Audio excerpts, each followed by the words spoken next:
CBS 6 News at 11 starts with a breaking news alert. That breaking news out of Brunswick County, where Crime Insider sources tell our John Burkett that the suspect in a double homicide there has been captured. Those sources say 37-year-old Joseph Powell was apprehended earlier tonight by the U.S. Marshal Fugitive Task Force in Richmond. The bodies of a man and woman were found on Bluebird Road Sunday morning, each shot multiple times. We will have update you as we find out more information. A few months after it began earlier than normal, we're now learning the results of this year's Operation Safe Summer initiative. Good evening. I'm Janine Samuels. Thanks for joining us here at 11. John joins us live with some of the latest details we're learning from Central Virginia officials. Shots fired in Chaco. During Operation Safe Summer, a woman is charged with recklessly shooting a gun outside of a club, and a homicide in the Chaco Bottom area triggered RPD, state police, and the feds to shift their focus to Richmond's downtown nightlife. That is a recipe for disaster when you have other individuals all around them with firearms. People are intoxicated, people are fighting. That could have ended in what we saw in Birmingham. So I'm very pleased with the fact that the officers were right where they needed to be and stopped that incident from escalating. In Chaco alone, between August 9th and September 6th, 50 guns were taken off the streets. That number part of 247 illegal guns seized since April 19th. 7 cases made in Operation Safe Summer have now been transferred to the feds.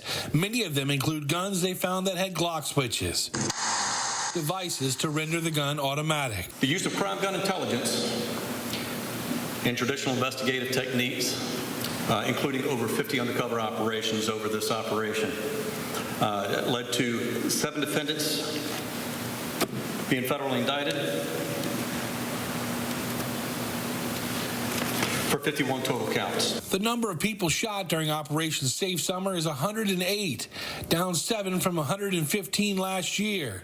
And homicide totals are 10 less at 45 people murdered in 2024, an 18% decrease. Chief Edwards says the downward trend is promising, but adds his officers will continue to be proactive. I've been in court enough with people who have shot and killed people. I've sat across the table from people when they're confessing to murders. And there are very few evil men in this world, very few evil people who kill someone. They're generally people that make a stupid decision that if they could go back in time, they would. And Janine, police say they're still having problems with gun owners leaving those guns inside of the cars, and they're getting stolen. In fact, the chief says the gun used to shoot an officer in Fairfield Court a couple of weeks ago was recently stolen from a car in Henrico County. Reporting live tonight, John Burkett, CBS 6 News. Thank you, John. New resources will soon be in place to address the mental health of first responders. Governor Youngkin is establishing an Office of First Responder Wellness to focus on treating their exposure to trauma on the job. Our Maggie Marshall joins us in the studio with how this program may directly help those on the front lines of Hurricane Helene recovery. Maggie? Well, Janine, the governor says the efforts of first responders helping in Southwest Virginia really exemplifies the greater need for more resources for first responders. He says data backs up that repeated exposure to trauma can take a toll on them. That's why he put this executive order in place Wednesday to establish the office and appoint a coordinator to carry out the work. He says it will provide training and support and facilitate a working group of stakeholders aimed at combating the issue. The office will also give $3 million out in grants to nonprofits and local agencies who are supporting first responder wellness efforts. It's not only a physical toll that is taken on them, but also an emotional one. And we can go to work in order to support them to be the best that they can be. The office already has a website as well as resources on that website, but there's also an email on there, so anyone in need is able to already reach out directly. Both of those are on our website at WTVR.com. And yeah.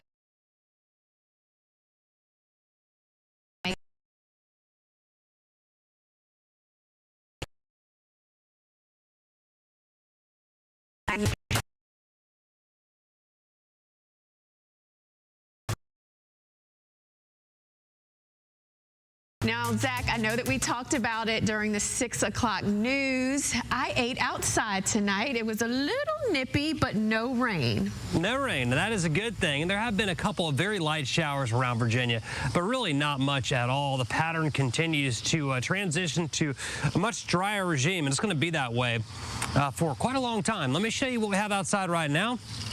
And we're looking at a cold front moving into the area. Some clouds around that front. There have been a few sprinkles, but not much out there at the moment.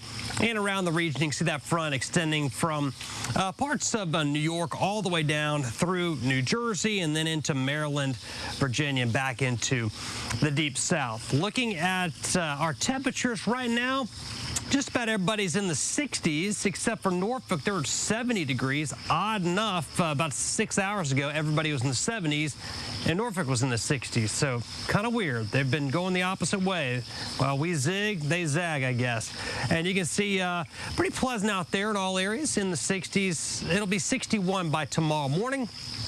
A very low chance for a few sprinkles overnight tonight as that front comes through.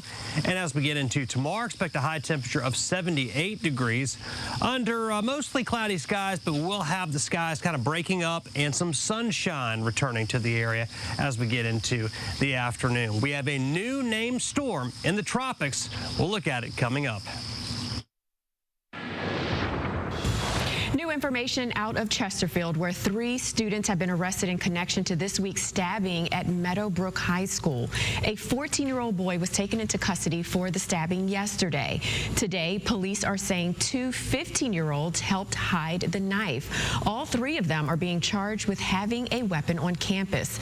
This news comes a day after a threat shut down Tomahawk Creek Middle School.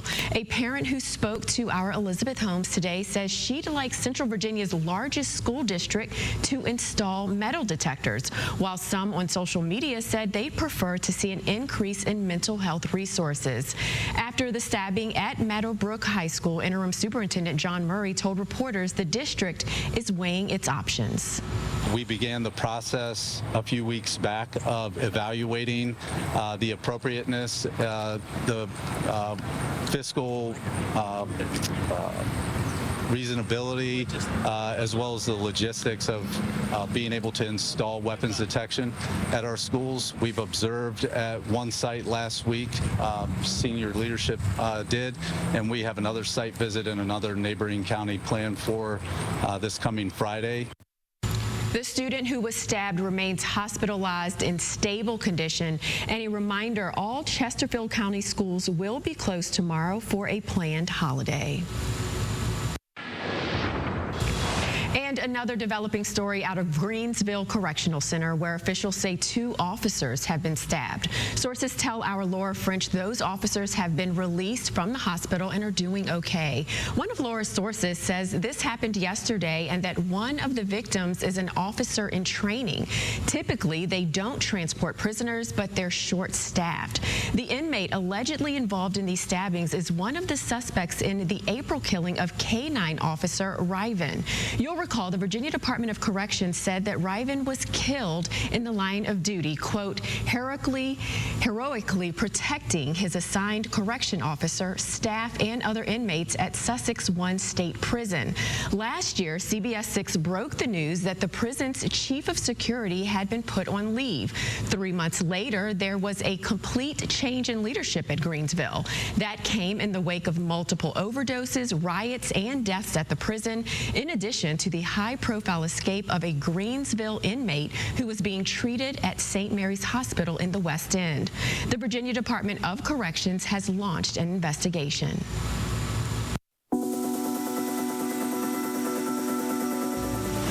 A Petersburg apartment complex that police have been called to repeatedly is now imposing safety measures that might seem overly harsh. But our senior reporter Wayne Colville spent the morning at the apartment complex talking to people who live there who say they're okay with the changes.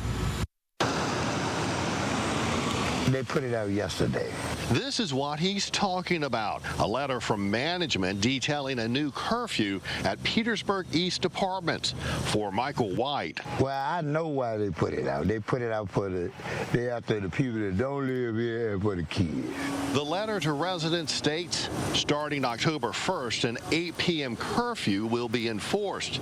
It goes on to say, all occupants that are not residents will be arrested and removed from the premises. The problem, management tells me off camera, is loitering in stairwells and just outside the front door to the apartment buildings. They had a lot of people hanging around and stuff, and most of them don't live here. As one resident who didn't want to be identified described it, you'd be surprised what's going on out here during nighttime. For Patrick Morton, who's lived at Petersburg East Apartments for the past 7 years, there have been some rough moments. Real bad. Very bad. Not too long ago, my apartment got shot into. There are 168 units at Petersburg East Apartments, and Petersburg police know the apartment complex well. In April of 2023, that child didn't deserve to be shot. A 2-year-old inside her apartment was shot in the face. Police say they got little cooperation from residents. But more than a year later, a new management company some residents say is making positive changes. New lighting, no more litter, and multiple surveillance cameras throughout the apartment complex. And now a curfew. I like that. I like that a lot because at first we didn't have a curfew. Everybody would be out here till wee hours in the morning. So with the curfew in place, there's nobody outside now, which is good. I spoke with Petersburg Police Chief Travis Christian, who tells me new management is working closely with his department.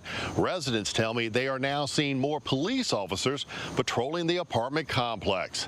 In Petersburg, Wayne Koval, CBS 6 News. As we get closer to November's election, a key race Richmonders will take part in is picking the River City's next mayor. All of the candidates will be taking part in a debate on Tuesday, October the 15th at 7 p.m. right here on CBS 6, moderated by our Greg McQuaid. If you'd like some background heading into the debate, Bill Fitzgerald has had the chance to interview all 5 candidates over the past few weeks on the CBS 6 News at 7:30. You can find those interviews on our website, WTVR.com. A chance to help out the victims of Hurricane Helene, big and small. After the break, find out how you can team up with the Richmond SPCA to assist the abundance of animals coming to Central Virginia in the wake of the devastating storm.